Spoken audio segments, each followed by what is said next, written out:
Good evening and welcome to the Celtic Unrestricted View. It's myself, JP, and joining me this evening, my big friend, Paddy McCourt, as a lot of people have been calling him these days, Big Shane Duffy. Which one ever won? I'll leave you guessing what one it is. He answers to both, by the way, just in case anybody's wondering. Alan, it's good to see you, mate. How are you, mate? Aye, fantastic. I answered a lot worse for the good lady, so aye.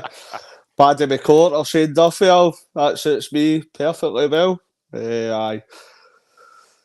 Very well after the weekend. We chat after that, so aye, feeling well. Hope you're good myself, mate. Yourself, mate. Yeah, I'm good, mate. Yeah, I'm totally good. As I say, it's international break now, so it's kind of... Downtime. Yeah, a wee bit of downtime. Aye. A bit of time to reflect. And that's why we're here tonight, mate. We're just going to Yeah. reflect and kind of talk about the players and the squad and see where they're faring, where they're rating, who's looking good, who needs a bit of work, and who needs to be maybe replaced. And that's basically just what my heading, more or less, is. So, under a new manager, obviously since Big Ange moved on in the summer, who's come in with Brendan, who's thriving, who needs work, and who needs replaced. Big man, I'll let you start us off with some early thoughts if you want to have a go, and I'll go and make the tea. We'll go structurally through the kind of defensive line, or Okay. aye. So we brought in kind of Lagerbielke. Obviously, he's been voted kind of Swedish Player of the Year. He was over there for 6 months. Young Swedish Player of the Year. So I think he's got massive potential. I think that he could be a player for the future. The few times that we've seen him, I think he's done relatively well. I think there's a few times, including the game against the team across the water, that I thought the balls across the top it looked a bit dodgy towards that. But considering the age of him, and considering he's coming to a new country and he's playing at a lower standard of league beforehand, getting rushed into the Champions League, I'd say that he's done relatively well. And I think there'll be a lot more upturn to him. I think there's going to be a lot more growth towards him. It's one of these players that we're going to watch in the next year or two that'll come on kind of leaps and bounds. Yep. But the minute I think he earns his place in the starting 11, I doubt that at present because of the performances that we're seeing at centre half. So if we're looking at kind of marks at a 10, I'd be giving a 6 or 7 at the minute. But I think that could massively improve kind of the months and years to come. I don't know what you think. No, and Lagerbielke, it's a kind of mixed emotion there, because we got a right good look at him at the beginning, and he was getting game after game after game, and then obviously he ends up out the team due to the emergence of Liam Scales this season. But what I do think is, you're rating him about a 6 or 7. I mean, I don't think I'm going to be that polite and say that. I think I'll probably rate him about a 5, because again, I think that's a bit fair due to the fact that we've only kind of seen a wee bit of him. I think he was doing okay, and then he was sent off against Feyenoord. Yeah, and a challenge that I do not know what he's doing, even involving himself in that play. I don't know why he had to be involved there. All he's got to do is let that ball go. He doesn't have to do what he done and go across the man, and then he leaves the referee with a decision to make. So a wee bit of naivety on his behalf. But yeah, he's young, he's hungry. And obviously I don't have any immediate fears on him in the future. One thing that is concerning, though, is we had an outlay of £3.5 million for him. So to shell that out for him, and he's not really had a lot of game time now, most recent times. I would say that's slightly concerning because you would expect you're shelling out that amount of money.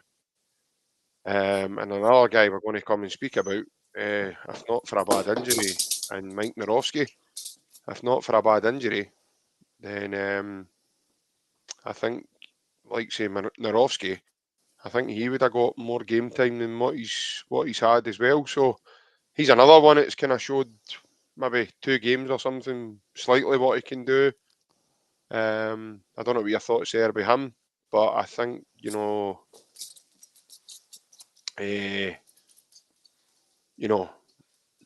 as time goes, they're 2 young, hungry players. But again, we've spent nearly £8 million for both of them. I'm not too sure we're a club that can sit and spend £8 million and have 2 boys away in the wilderness when they weren't even on a team at the weekend. And for me, that's quite concerning, mate. Aye, it's worrying that none of them were kind of in the squad at all the kind of last couple of games, especially at the weekend there. You're looking at Am I kind right in of saying Laga Bielka was on the bench against Atletico, though? Was he? I think he was, He might yeah. have been, I might be wrong there. I know Dorowski's not in the Champions League squad, No, he's but not there. Laga Bielka might have been been on the bench for that. But it is worrying. I know what you're saying about the concern. That was just because I said I was going to put the tea on. Aye. I know what you're saying about the concern. We're spending that amount of money, and both of them on the kind of featuring in the squad at the weekend. When we're moving on to Narowski, I was very, very impressed with how Narowski started. Obviously, the injuries set him back kind of a mile. But I thought, but look, he defended well. The way he kind of brought the ball forward and kind of distributed the ball, he looked a very good modern day defender. Centre half position, obviously, in the modern day football, we're looking for defenders that can come forward with the ball and act as a kind of holding midfielder as well when they're kind of distributing the ball. So I was very, very impressed with him. Obviously, the injury, I don't know what to take for it because on Brendan's behalf, he said he was kind of back about 3 or 4 weeks ago. And I know it maybe take a week or two to get back into kind of proper fitness, 100% fitness to get back into the game. But it's worrying that he's dropped out the squad again. He was in the squad. He was on the sub bench for a couple of weeks before the last game. So it's worrying that he's dropped back out of that squad and that Phillips has replaced him. But I was really, really impressed with his first 3 games. I thought he was going to be the one that's going to come in and partner Carter Vickers. And I know that Scales has done unbelievably well. But I thought long term that it would have been Carter Vickers and Narowski at our centre half positions. I still believe that. It'll take a lot to get Scales out of that position, but I still believe that Narowski was bought on the view that he would be partnering Carter Vickers. So I'm hoping to see a lot more of him, especially we've got a lot more games coming up in the run up to kind of the new year because we're 2 games a week basically every week until the new year. So with squad rotation, you're looking at hopefully seeing him a lot more. And then we could judge kind of if that early potential was justified. So I'm looking forward to seeing him, but at the minute it's hard to give him beyond a 5 out of 10 because we've seen very little of him. But what I've seen of him, I was very impressed. I don't know what you think, JP. Yeah, all I can say is, he showed some real early promise. Obviously, just before I get into that, Thanks everybody that's tuning in with us and people that are commenting in as well. Much appreciated. If you get any points at all you want to put to tonight, stick them in the comments. I'll do my best to try and get them up for you, and if we can discuss it, then it could be a possibility. I think Plunge makes a good point there in terms of like you can't rotate the defence. I agree, Plunge. I don't think. I think Liam Scales, he's had his chance, but he's had it through adversity. It's came at a time when we've had injuries and the squad's been depleted. I don't think anybody that's sitting here tonight watching us, or myself, yourself, Alan, foreseen this level that Liam Scales has got to. I just think he's took his game to a whole new level. He's got a manager there that obviously believes in him as well. And that's what's keeping Narowski out of the team. I agree with you. I think Narowski was bought with a view to replacing Carol Starfelt. And that's why we shelled out just over €4 million or £4 million or whatever it was for him. So to see him not in the team, it's testament to Liam Scales and how good he is actually doing.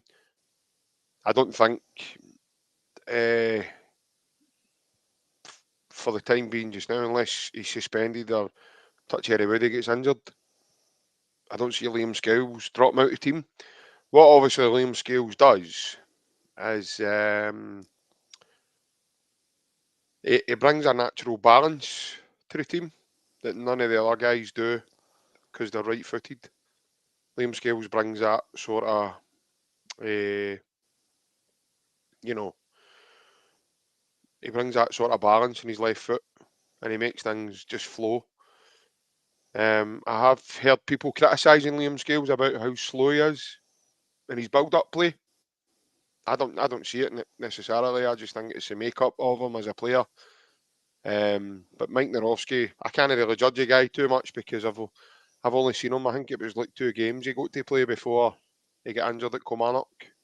Or it was like a game and a half, or just under 2 games, or 2 full games, or whatever it was. So, but yeah, I agree with you. He looked really promising. It's just unfortunate, mate, that he got an injury. And I think there's, in my opinion, I think Liam Scales has done everything now to replace Carol Starfelt for me. And I think I seen today that there's talk of Liam Scales potentially getting a new contract for Brendan because he's going into the last sort of months of his contract. Yeah, mate, I think Narowski, again, I'm probably going to have to rate him about a 4 or 5 because of I've not really seen enough of him. When you compare him to Cameron Carter-Vickers, then no, he's nowhere near that kind of number. But if you're going with the numbers against Atletico Madrid, then Cameron Carter-Vickers would probably have been in minus along my lad of the rest of them. We'll scratch that. Right, we don't want to hear about that again. We've done that one. No, again, mate, he's a young, hungry player, Narowski. And yeah, I'm excited to see what obviously he can bring to the team as we go forward. I agree with Scales. I was one of the ones that thought he was a bit slow for the back, but I think I said on Monday night I was massively impressed with his performance at the weekend, with how quick he was for the back. Yeah. I think that was the change in his game at the weekend there. That's the first time I've seen him be so proactive in bringing the ball out. So I don't know if I've missed it or if it's something that he's brought his game on with, because he looked like a complete defender, a modern day defender, the way he was kind of bringing the ball out as well at the weekend. So I was one of the ones that criticised him, but I take that back because of the way that he played at the weekend. he was just as impressive as Carter Vickers, the way that he brings the ball forward. So it was a good show for Wales skills. So it will be hard for anybody to replace him, but Yeah. well, I think it was Plunge that says that can't see rotation in the defence, so you agree, but we've got, is it 6 or 7 weeks until the new year? 2 games a week. I can't see these players, any player, playing kind of 13, 14 games before the end of the year. Be a hard ask. So I think there will be some sort of rotation. How much? That's the question. But I think there will be some chances for players to come in and show what they've got. But of course, it's going to be with that amount of games. There's no option. You can't ask players to play kind of 3 games a week for the rest of the year. So there is going to be some rotation. How much that is, we'll need to wait and see. Yeah, no, I can see where you're coming from, Alan, because of the length of games that we're playing. But I think Brendan spoke recently in the media, and his comments to me were eye-opening when he said every game's a big game for Celtic. So I think he'll not be able to make too many changes, that's for sure. If he can. If it's not forced, then I don't think he'll do it. The centre-half pairing, I think, will remain the same. I think if he is going to make changes to the defence, it'll be either fullback. And I've banged his name on here millions of times and nicknamed him me also. I just can't see Bernabeu coming in and playing before him, mate. I just don't. I don't see Alejandro Bernabeu coming in and all of a sudden. Saying that, I had my hands up. I didn't see Liam Scales coming in to play either, and it happened. So again, I'm not going to rule anything out, and I don't want to write anyone off. But right now, I can't see Alessandro Bernabeu coming in and taking Greg Taylor's position. But I can see Anthony Ralston getting game time. And that's I think if he's changing defence, Alan, and again, you could probably use that as an experience, mate. I think that's the change that's going to be implemented. I can't see Bernabeu getting anywhere near. I think that's the first time he's been in the squad for a few weeks. Yeah. Obviously, he was on the bench at the weekend, but I think we all kind of seen potential in Bernabeu, especially going forward. But I don't know if it's a kind of an attitude thing, but it's clear for everybody to see that Brendan doesn't fancy him. Whether that's ability or attitude or whatever it is, Brendan just doesn't fancy him. So I can't see Taylor dropping out. I think they've rotated a few times between Johnston and Ralston, so I can see that happening within the next few games. But I might be wrong, but I can see the centre half pairing slightly adjust at times. I'm not saying massively, but I think that amount of games, it would be, just my personal opinion, it'd be hard to ask 2 players to continue that amount of games over a short period to continue to play that. So I think there will be slight rotation. I don't know how much. Do you think it'll be Carter Vickers because of his recent injury? I think it might be both, but I think you'd probably be leaning towards it could be Carter Vickers because of the injury. Because that's been a few injuries in the last kind of 9 months that he's had. So only time will tell how well he's recovering from these injuries. But I can't see these amount of games that the same 2 centre halves are going to be there for every single game. But I'd agree with you. I think it might be Carter Vickers that steps out a couple of times, maybe Scales once, but I think there will be slight rotation within that time period. Yeah, no, you could be right. I'm only kind of going with experience. I know at the time when the 2 of them were there last year, Cameron Carter Vickers and Big Carol Starfelt, they played a lot of games together. and I think that's why they were so solid in that. And I think, you again, mate. These guys are top athletes. They get paid good money to train, recover, go again, play, train, recover, go again, play. That that's their routine. So their bodies are kind of used to it as well. I think the horses for courses, especially when Brendan's concerned, I don't think. I see you. Obviously, we play Rangers on the 30th of November. December. And if the first team are available, as in the team that is the strongest team, then that's the team that will field the part that day. There'll not be any rotations then. I also think that the games against like Aberdeen, Hearts, etc. I think you'll see proper 11 play then as well. So yeah, I can see where you're coming from.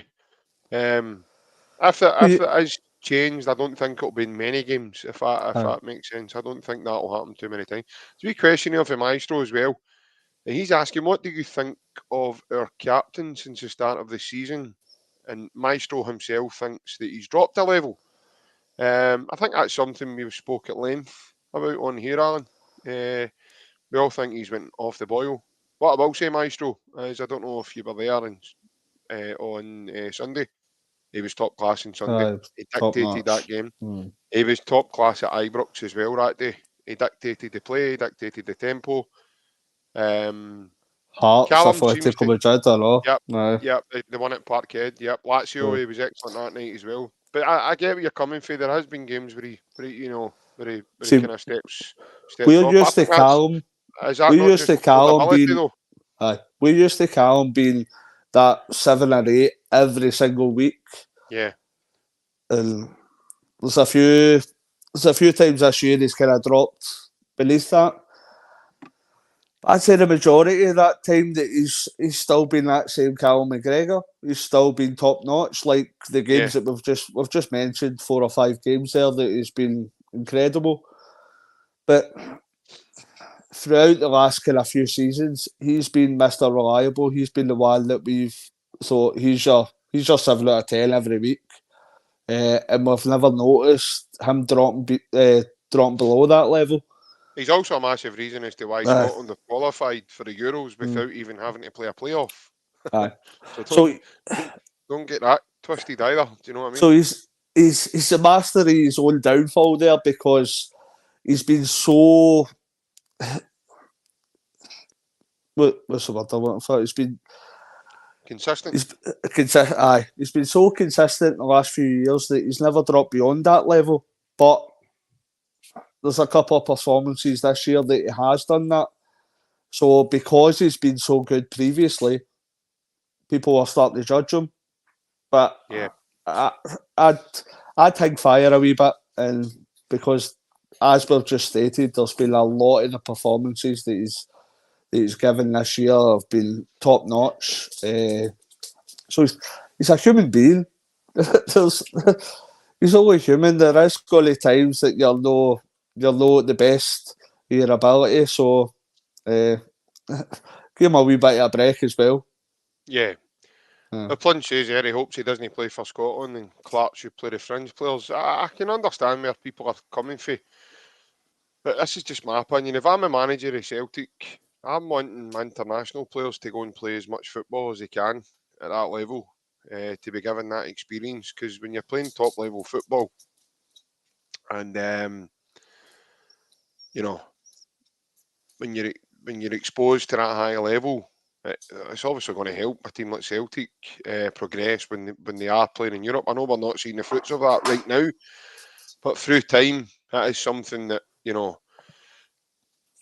it's obviously going to be key.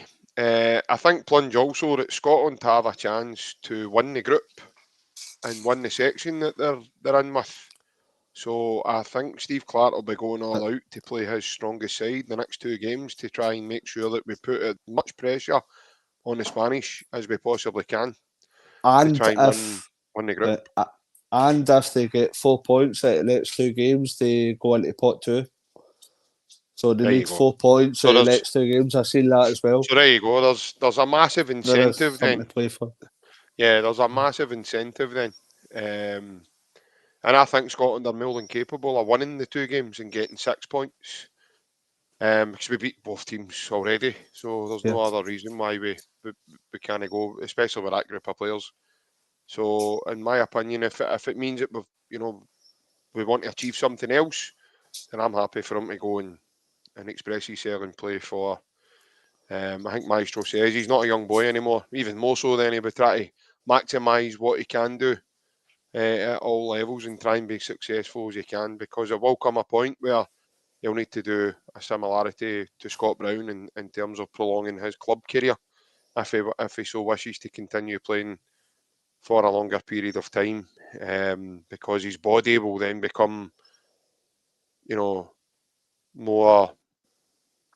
more sus to injuries very quickly if he's not able to recover properly. So, but yeah, I think he was outstanding against Spain at Hampden as well. Maestro, yep, Maestro makes a good point there when he says he played well against Spain at Hampden. Yep, he has. I've always kind of likened. Your man was on Monday night with us, Barry, when Gerard, and Jim asked him a question about Gerard Tullier, and he was likened to Xavi and Iniesta, Barry Bannon. I think personally, Callum McGregor brings that kind of style of football to Celtic, in a way that he just controls most of the games. You know, it, I think he the wants to. problem is that he's been playing well for 100% of the games for the last couple of years, Yeah, and and for the last few months he's maybe played fantastic for 90% of the games. But he's set to sell that standard that people are going, oh, is he dropping off it? These things happen. As I said before, they're human beings, they're footballers. He's just played exceptionally well for the last couple of years. It doesn't mean he's dropping off it. You can have an off day now and again. So I wouldn't think too much of it personally. Uh, Obviously, everybody's entitled to their opinion, but I just think it's a couple of off days that he's had, and I fully appreciate that we've got a great player as a captain and in centre mid. yeah, I think there's an affordability there as well, Alan. We can have that drop off from him. I think there's other guys in the team performing at a good level as well, and guys like Matt O'Reilly, you know, David Turnbull scored goals, the last few games as well domestically. So I think obviously when these guys are doing that, then the kind of Callum can hide a wee bit and that I thought he was excellent on Sunday, but I didn't think he was one of the main sort of talked about guys on Sunday, if that makes sense. Yeah, But yeah, I think every player, will get wee rest periods here and there.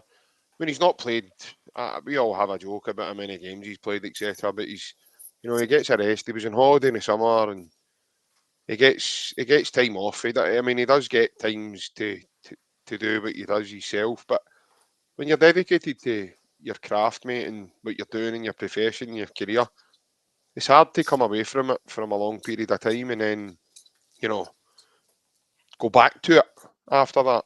So I think, as I said, I think it's just down to affordability. Another guy I want to talk about is Alistair Johnson. So I'm hearing a lot of the similarities with AJ as well about stepping off in terms of his level of performance. Again, I think Ryan's mentioned it, about him being too comfortable. I think Alistair Johnson's still performing around about a 7 just now for us. I think he's doing very, very well. Minus his goal assist for Antoine Griezmann. Out with that, he was doing okay. But I don't see what other people see. The drop off. Do you? I think it's just similar to what I was saying about Callum there. I think that it's a kind of downfall of his own success that he's set such a high standard when he's been playing. Yeah. So he's exceeded the expectations everybody thought. But we sold Juranovic and we brought somebody in for kind of 3 million, 3.5 million. I don't think anybody was expecting the same kind of player as Juranovic, whereas I think we've said it in the pod a few times, I think he's exceeded the player Juranovic was for us. But he's set a high standard, and there's only so many times that you can stay up to that standard. Yeah. I think it's similar in the Callum thing. It's just that you can never kind of perform to that standard forever. You deserve a couple of games that you drop below that, but I fully anticipate that Johnston will come back up to that level. I thought he was great again at the weekend, and I just think he'll continue to be a great player for us. Yeah, no, I'm totally with you, mate. I think he's a steady performer. I think he's a very reliable player. Ryan thinks he's kind of getting too comfortable, and that there's nobody really challenging him. I don't see that at all, because I don't think Brendan would have one care in the world about bringing Anthony Ralston in and actually playing him. He's had Ryan, and he's had Ryan. He's had Ryan. He's had Anthony. Sorry, from his early days as well. So, yeah, as I said, it's one of those ones with AJ. I think AJ is in a position in the team where a lot's expected of him in terms of getting up and down, and there's an engine in him, and I necessarily think he's developing his attacking play. I don't think he's a finished article at that yet. I watched him on Sunday, and a lot of his intricate passing with Matt O'Reilly at the weekend was really nice on the eyes. Balls round the corner, and some of his direct passing has become a lot better. And again, that's all down to what the manager's doing with the team and the coaches, guys. So I think obviously, like I say, you're talking about the games coming up, and obviously what we've got ahead of us. I think AJ is probably one of the positions that you'd probably say, right, AJ, you're coming out, and Tony will go in and do what he can do. No, I think you can afford to do that at times. I think Ralston's a steady kind of player to come in. Yeah. He's obviously low up to the level that Johnston is, but he's no. He always gives you a performance. He seldomly lets you down, so I think you can always rely on him. So I'd expect I'd maybe even see Motherwell at home next, so I'd possibly even see Ralston coming in for a game like that. I think it'll be the kind of the bottom 6 home games that you'd maybe see Ralston coming in and give Johnston a rest. But you've got an able deputy. That's probably the word for it. And Ralston. Yeah, definitely. Thanks very much for your comment there, Castle Monk Boy. Hope you're enjoying the content, mate. If you've got some time and you so wish to do so, please hit the like and the subscribe button. Share among your Celtic friends and family. Always helps us as well. Help you get notified when we go live as well, mate. So yeah, thank you. Evening to Ann Jem as well. I'm glad you're joining us. You're late to the party. Maybe, I don't know, somebody's raging because Ryan's not here or whatever, I don't know. But tough titty, the gaffer's in the night, so aye, the good looking one. Getting him a rest. I'm getting him a rest. Since it's international duty. He's got wee man syndrome, so he needs a rest now and again. Let him calm down. Let him dry out for all that domestos he down last Tuesday night. And he'll be back fighting fit tomorrow probably. But another one I want to discuss on the team is let's go to some of the new guys, right? Because we've done the kind of mainstay guys, right? At the beginning, we done Lagerbielka and Narowski. We'll go to some of the new guys. And let's go to... No, I was more thinking, a guy that has come in and he's out and he's in and out. Yeah. Thiago Holm. Let's go to Odin Holm.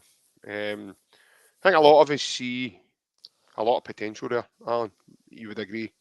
To an extent, well, maybe to an extent, I don't know. You didn't rate Louis Palmer about this time 3 weeks ago, so now he's in your dreams. Now he's everywhere. Everywhere you go, you see him. I didn't say that. I didn't say that. Right, let's get off that. I'm sure we'll come on to that later. Right? Thiago Holm. Like I say, I think we can all see real potential there.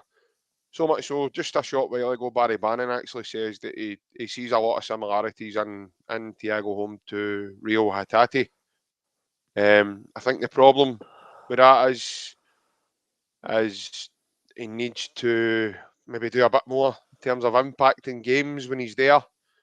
Maybe starting getting more shots. I know he was unlucky at the weekend with one that Palmer flicks into him on the left foot and he kind of volleys it towards goal and the goalkeeper tips it over the bar. But I'll be honest with you, Alan, I quite like what I see in terms of Holm. I see quite a young, hungry player with a lot of good technical quality. He isn't frightened to tackle people either. And I'm really excited to see where this one goes, mate. I think there's a lot of potential there, but I think I don't want to go back to the kind of transfer model at Celtic again, as I talk about it too much probably, but this is a guy that's 20-year-old, right? This is a guy that we should be nurturing into the team. This is the guy we should be relying on. And with Hatate's injury, and with other injuries, this is a guy we're probably going to be relying on to play the majority of the games coming up before the new year. I don't know if that's a good thing for him. It might be a good thing to get the appearances. But I do definitely see he's raw, right? He's got potential. He's got massive potential. But he's still raw. I think a lot of his ball retention at the weekend. I stated that. I think it was his first touch was something to be desired at the weekend. But you can't judge a guy. I think we'd be overcritical if we're judging a guy's 20-year-old. Personally, I know what you're saying about Hatate, but see, when I watch a guy back, I would be more comparing him to a long-term replacement for Callum McGregor. I think he's got that bite round about the park. I think he's got that kind of way to control the game. He looks as if he's that kind of player, just my personal opinion. And I hope he develops that kind of way, but I hope we could get a midfielder in January that he can learn for.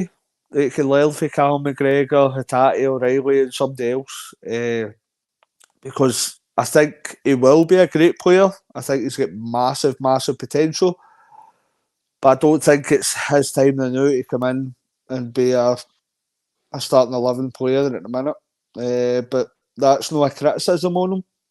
I think for 20-year-old, he's a hugely impressive player. Yeah, I think that's quite a key point that Mark McDonald on the YouTube says here. Holm, he's already got 2 seasons experience in senior football already at such a young age, playing in Norway, up against teams like Bodo Glimt and, or as Ryan would have you believe, Copenhagen. When he was trying to tell us at Ravers for Norway a couple of weeks ago, it was funny. Yeah. You weren't on that, I think you were there that night, were you? I heard that, I know you told me. Aye.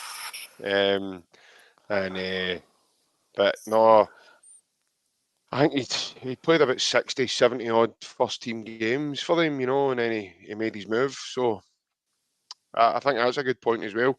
No, I agree. I think he's got a lot of potential, definitely. But we're a Celtic team. I think you have got to do a lot more. And I think Brendan will desire more and ask him to do more. And I think that was maybe partially the reason why he was taken off on Sunday as well. And a guy in David Turnbull was brought on before him. And obviously David's got a goal in him. He'll shoot for distance. Thiago's just kind of starting to try and find his feet in a new surrounding. I think it'll, yeah, I think it'll be time, but I've got no doubts in him, Alan. I think he's going to be one of the players. It's going to be very good and very exciting for us moving forward. We'll go right into another one, similar position. Paolo Bernardo. He's come in on loan. He's played a few games. Alan, I'm going to be straight up with you now, mate, and straight up with everybody that's watching us and listening in just now. I do not know what he brings to Celtic. I still don't know what he can do. I don't know what type of player he is. I think that's where we are now. I just don't know what does he do? You know, he's no pace. First and foremost, the reason I noticed that is when the ball broke to him, edge of the box against Atletico, he's got to run forward, and he just he didn't. He just tried to turn inside and get the ball took off him. But again, that might have just been nerves, or I don't know. But he certainly doesn't look like he's blessed with, you know, legs and pace so far. But again, he's one of the players, mate. I just don't know what he brings to the party. He's a tidy player. He's seen that in the Atletico Madrid game. I think he had a good performance. I know what you're saying about him going forward, but he's a kind of defensive midfield player that he doesn't misplace too many passes. He'll be a tidy player. He's 21. He's 21, isn't he? Aye. Yeah. I thought he'd done well, but the figures that are quoted, I think we mentioned this last week. The figures are kind of 4 or 5 million that are quoted as the option to buy. Personally, I don't think I'd be taking that up. I'm not saying he's a bad player. I think he's tidy enough, and he's got ability, technical ability, but when you're paying that kind of money for somebody, I would expect a little bit more than that. If I'm being honest, he might come out and kind of prove both of us wrong, and kind of provide something totally different from what he showed in the last few games. But at the minute, I'd be hesitant to spend that kind of money on what he's showed so far. Yeah. Plunge makes a good comment there about Bernardo reminding him of Peter Grant. You better not tell that to Peter Grant. If you're watching, Peter, I do apologise, mate. Was he pointing everywhere? Aye, that's what I was going to say. Moaning at everybody. I've not seen him moan at MD Plunge. Has he moaned at people yet? I don't remember Peter distinctively being a moaner. He wasn't a bad player, Bernardo, but when you're talking that kind of he's cash shit, he's not done enough. That should be all and end all. He's no, for me. No, I agree with you. That's why he's one of the players. Again, this isn't disrespectful. This isn't to put a guy down in it like that. I'm not trying to by any means for anybody that's watching us. But he's one of the players that you quite easily forget about if he's not there. No, I don't think he's going to be a massive. If, like you says, we don't take that option up to buy him. I would rather be going and spend £5-6 million instead of loaning a guy for the Benfica Academy. Why not go and buy a guy at £6 million? It's going to come in and do the damage. Somebody like a Carter Vickers type signing. You know, somebody that's already going to come in and be that ready-made player to help the team straight away. I mean, right now, these guys are all... We're in a position, folks, that these guys are all fighting for this position now. Hatati's left it vacant now with this injury. So these guys are now all fighting. And see right now, I know Muchies might not agree with us. See right now, because of his goal return, David Turnbull's going to get that position. And that's why. And a lot of people tell me that David Turnbull doesn't have legs. You can't play David Turnbull and, you know, these type of games. And you can play David Turnbull in any type of game. See if David Turnbull gets an opportunity to shoot. David Turnbull will. And more times than no, David Turnbull will find the back of the net. He's that good a player. But he's like a man down as well when we're playing. He is a man down. Oh, he Aye, is. He aye. is. But he also gives you that advantage, mate, to be a man up. No, I agree with you with that. Whenever he pings a ball. But we've got 4 players there for one position, and That's what I'm saying. I'll be honest, I'm struggling to pick any of them for that. I don't know who. Yeah. They're all kind of middle of the road, average. Yep. I don't know who I'd pick for that. And Yeah, I agree with you, mate. that's not a bad thing to say about home. I just think because Holmes 20, he's not quite there yet. Holmes obviously got to be the best player out of the 4 in the long term, but at the minute, I'm struggling to see who I'd pick out of the 4. Yeah. No, I totally agree with you. I think it's an area of the field that needs to be addressed. Yeah, no, listen, I totally get everybody's perspective. Maestro thinks Turnbull slows it down, which is totally fine. But right now, I'll say this to anybody I'm blue in the face. Brendan will not look at the fact that he slows the game down. Brendan will look at Turnbull as a massive weapon for us to score goals.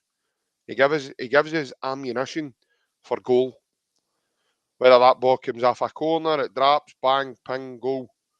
Or you're maybe backs to the wall, similar to Abada's goal against Dundee United last year, looking for that killer goal to get the 3 points, win you the game. Bang, goal. Up against a low block at Ross County. The boy Laidlaw had saved everything that day. Turnbull finds the back of the net with a low drive right past him. And that's what David Turnbull brings. So, Maestro's correct in terms of there's other aspects to his game that David should be able to control a game. And for me, David's never ever got there in the time what's he been there now? 4 years? Coming up 4 years? Will be, aye. Yeah. David's never got to a point where he can, take a game on with a scruff of the neck. But David will be looking at, boys like Lewis Ferguson, who's doing very well over in Italy. And these guys are getting in the Scotland team. So David's dropped out of that as well because he's not getting in the Scotland team now and he's kind of dropped away from that international sort of setup. And David will be looking at that and he'll be thinking to himself, I want a wee bit of that. And David will probably be thinking to himself, the new mate, that if a contract offer doesn't come soon, then come January, mate, he's going to be able to speak to clubs. And I don't think Turnbull's the type of boy that you can lose for hee-haw. I think they will, but I can't see I a agree contract with offer. you. I think it's bad. I think it's bad business. I really do, especially sharing out 3.5, 4 million. I think Turnbull will be a special, great player for maybe a foreign side or a championship side where it's a different sort of football, but it doesn't quite suit the way that we want to play. If that makes sense, like he's no that all round midfielder. He's got a special part of his game where he's got a phenomenal kind of shot. He can find the back of the net for most places within 30 yards. Phenomenal player like that. But there's a lot of other parts of his game that's lacking. And when it's Celtic, where we're looking at the full-on attack, kind of the all-action midfielder, it doesn't quite fit that model. But that's not saying anything bad about Turnbull again. I think he will find a club that is a special, fantastic player. Yeah. I don't see him quite fitting in the way we want to play at Celtic. But again, it's not a criticism of Turnbull. It's just the way we want to play. No, it's just the nature of the way Celtic play. No, you're right. No, it's 100%. Moving on, obviously, we'll go to the boy Yang. Obviously Sunday wasn't the first time I've seen Yang being a player. He's made a couple of substitute appearances the last couple of weeks for Brendan. I think Brendan brought him on and played him on the left. Was it the St Mirren game? He played out on the left. Aye, the boy got sent off on it. Aye, the boy. Ross County started Ross up there County, as well. Aye. That was a Ross County game, aye. What was the game he came on? It was at Celtic Park. and he played on the left-hand side. It was a St Mirren game, wasn't it? Big O scored the winner. Aye. I thought he was outstanding that night as well when he came on. So for me, Yang, I think, like I've spoke to you before about the purple patch, I think this is what you're starting to see now with Yang. I think Yang's starting to slowly but surely find his feet into a new environment, a new team, a massive club, huge demands.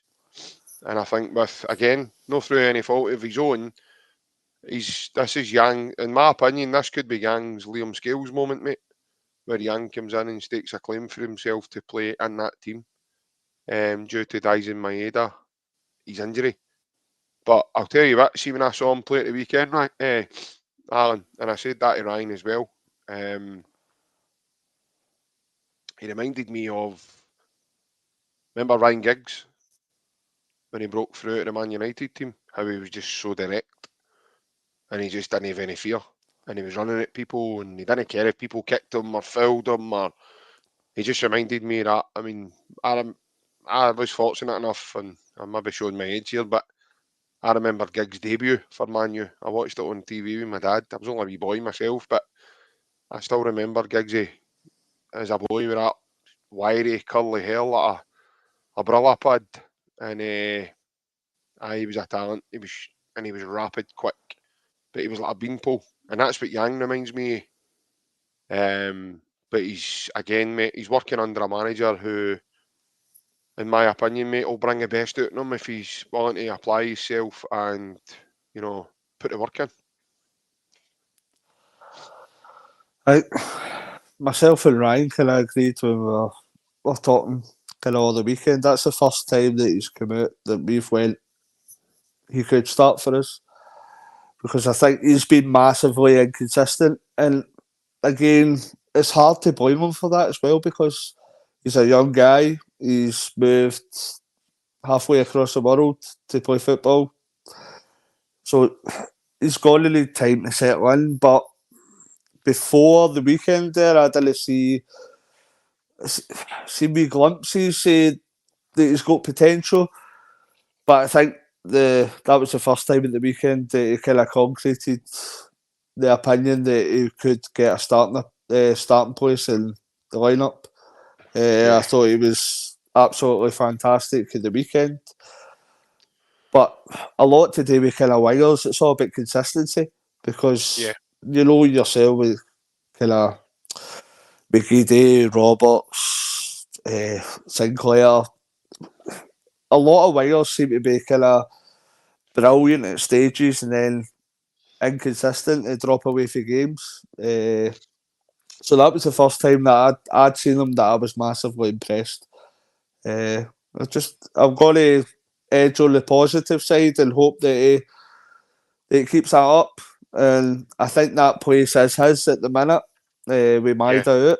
So I think he needs to grasp that with both hands. Needs to take that opportunity. Uh, Mm-hmm. and he showed positive signs at the weekend with that performance, because it was a great performance. It's by far the best performance I've seen by him since he joined us. Yeah. So here's hoping they can keep that up, move forward for that, and that breeds confidence and moves them on for that. Yeah, no, look, I, I second everything you say there. I have seen snippets of him though, and enough to kind of say, right, he's definitely got something. I really think, you know, he's going to be special. I can see it in him. He's got that ability to um, eh, these kind of wingers, these kind of guys put the fear of God into defenders, mate. See when they've no fear and they just direct and run at you. Defenders don't like people with a shift of pace or physicality, and he's got that in abundance. But not just with the ball, off the ball as well. He just doesn't stop running. So he's got good endurance as well. And he kind of, he's very similar to, um, you know, Son at Tottenham. Obviously, Son's a bit more established in terms of where he is in his career, but he's even talked like that in his homeland. That's where the projection they had him going to, and being like South Korea's next Heung-min Son. So I actually think he's played beside him as well, and he's kind of come off the bench for him in that sort of like for like type of sub with Klinsmann. So yeah, I do predict bigger things for Yang. Next one I'm going to move on to is your best pal. I've been We've talked about him enough. We can scratch this. Dying for us all night. I'm just gonna say it now. He's been an absolute delight. Totally class, and there's no other word I can use to describe him, man. I think he's been, he's making it very easy now to forget about Jota with his performance level, and I've kind of let Jota go now. It took a long time for me to let go of that one, but now I've seen this in him, and it's usual with this, but I'll get attached to that and on, and then he'll go, and the next one will come, and that's Celtic, Alan. That's what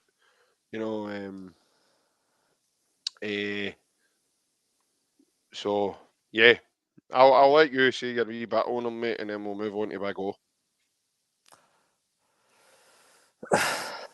I'm not at the stage where we forget about Jota. I don't think he's at that stage yet.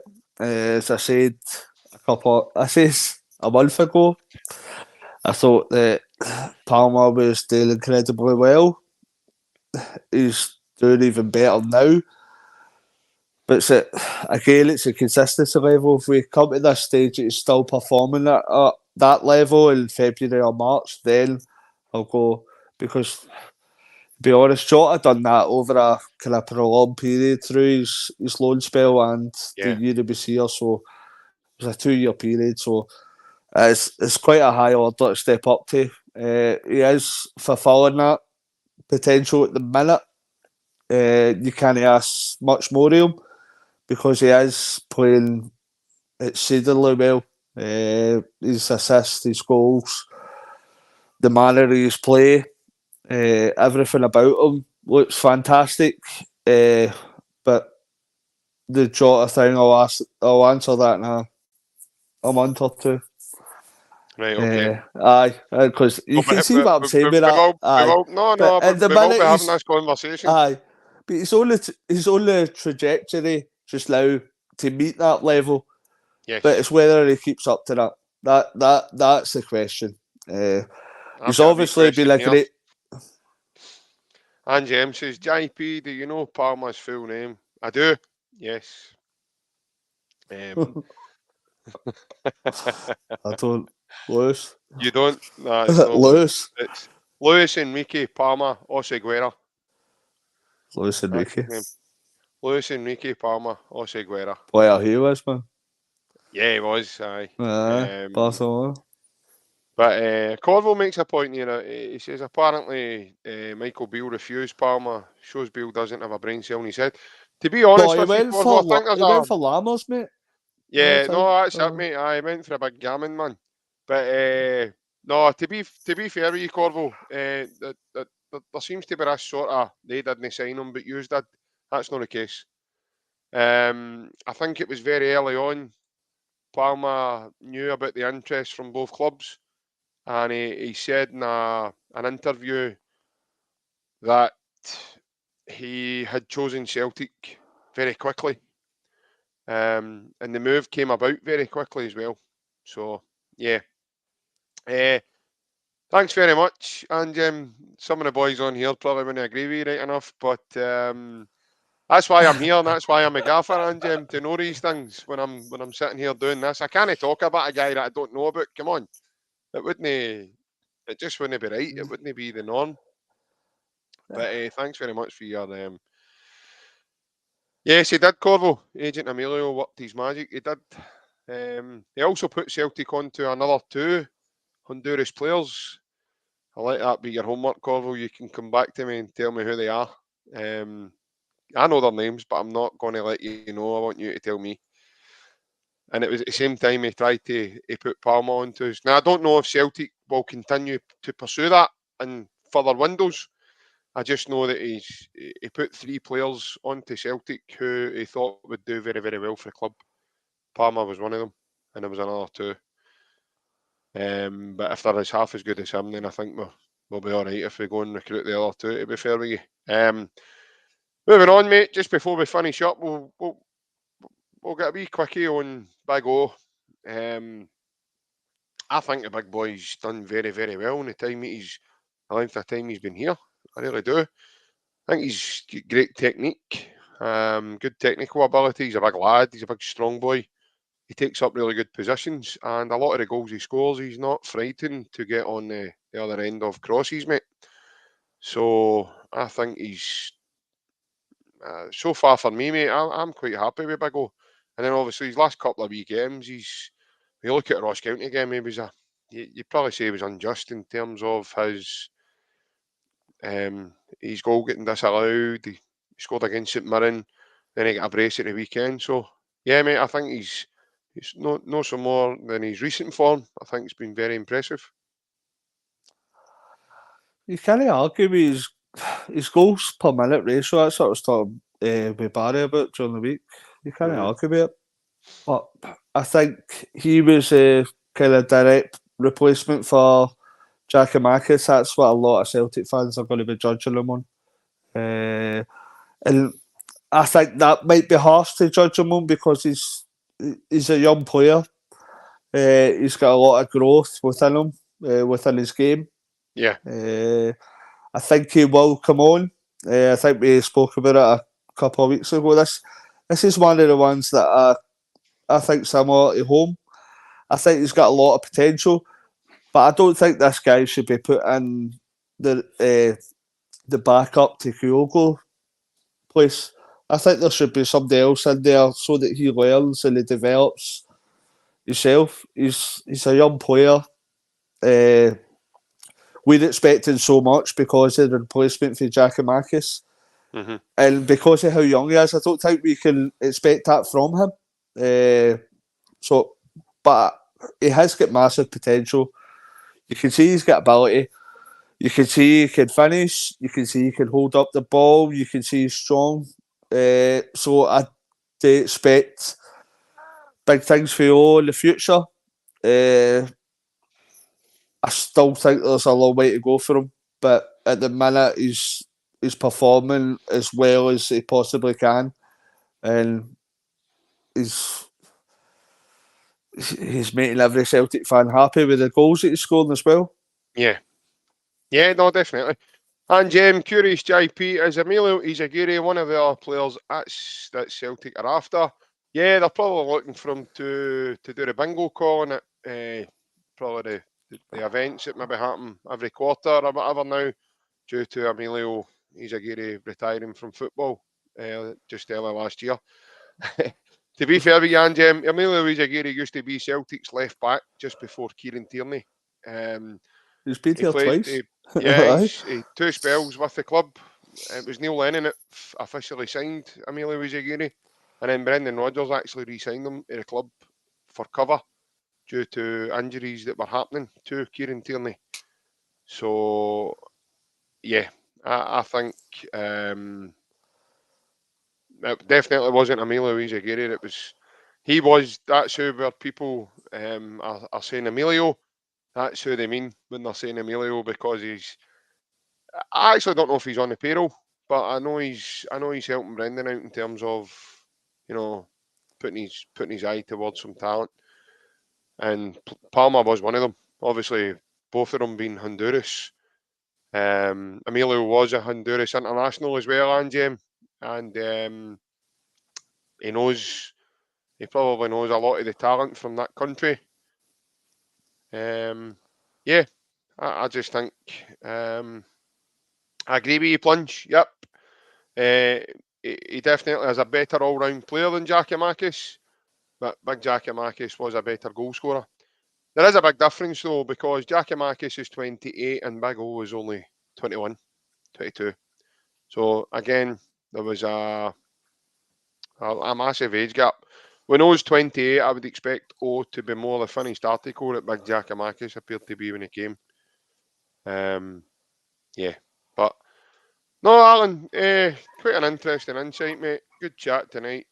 Lots of good points about individuals, and because that's the thing, mate. When it goes to international break, you kind of want to take a break away from, you know, or the mental stuff and or the Matt O'Reilly transfer rumours. well, Aye. that's not even for me. That's a nonsense. That's just a nonsense. We'll That's talk not about even that worth. another time. We'll Yeah, get that's to not that. even worth. I That's know. not even worth talking about. To be honest with you, transfer. Give me peace. You know what I mean? Give me peace. Yeah, as I said, it's always good to get a wee chat about Celtic. There's never a dull moment, mate. There's always a topic arising somewhere. And tonight we decided to have a wee chat about how the team is faring, how certain individuals are doing, maybe who needs replaced, and who could be moving on. Obviously, James McCarthy's still collecting his pension there, so I'd imagine he'll be moving on in no time. We'll talk about that tomorrow. Among others. Yeah, maybe do. Aye. Just as Alan said, folks, we are back on tomorrow at an earlier time of 3 p.m. in the afternoon. It'll be Ryan and Alan. I'll not be back till Monday. Now, got a long weekend off. We're all going out on Saturday, so I'll definitely be live back on Monday. I don't know who's going to be with me right enough. Who's going to be in any sort of fit state to join me. Huddle Hound. Hooping Huddle Hound. I will probably Tony the Tiger or something like that. somebody with that animal Some instinct random. killer. Aye, somebody with that animal instinct. With that killer instinct. Hopefully somebody can give Kyogo a horn up front, I know, and get us some goals. But no, listen, mate, it's been good chatting with you again. Before we finish up, folks, I want to thank everybody that's joined us this evening and who's tuned in. Thank you very much for all the comments as well. We do appreciate it. Thanks for everybody that's maybe joined in for the first time. Also, if you do like the content, like I said earlier, please like and subscribe and share it among your Celtic friends and family. It'll help you get notified when we go live. It also helps us to keep the content coming for you guys. And like I say, there's never a dull moment when it comes to Celtic. For anybody that doesn't know, this podcast is proudly sponsored by AB Entertainment. The AB stands for a Mr. Alec Beveridge, and the company is a DJ and entertainment business. So if anyone at all is looking for any party, you've got any parties coming up, and you're looking for any DJ hire, look no further than this man here. The number on your screen is the best number to get him on. He is on Facebook and Instagram also. That is a WhatsApp as well attached to that number. And the number, if anyone can't see it, is 07845 746 092. Obviously, folks, like I said, we'll be back on tomorrow at the earlier time of 3 p.m. instead of 8:30. Just before we go, also, folks, we've got these fantastic mugs left up for grabs. They're in vinyl print. They are £5, and we've got these key rings as well at £1.50. What a bargain. Anyone wishing to contact us about the merchandise or anything else, you can do it on any of the above platforms of Facebook, Instagram, the X, which was formerly of Twitter, and TikTok. We can also you can also message us in the community section of our YouTube channel, where myself and Ryan have got direct access to, and we will get back to you ASAP. John Shirley, get my tea on, JP. It's already on, mate, but you're too late because it's cooled down now, and I'm going to need to reboil that kettle. So you're not fast, you're last. I'm only kidding. Alan, it's been great having a chat with you again, big man. Take care. No doubt you'll see everybody tomorrow. Everybody, have a safe night and enjoy the rest of your night. If you're outside, do bundle up as it's -8. Hail, hail, guys. Take care.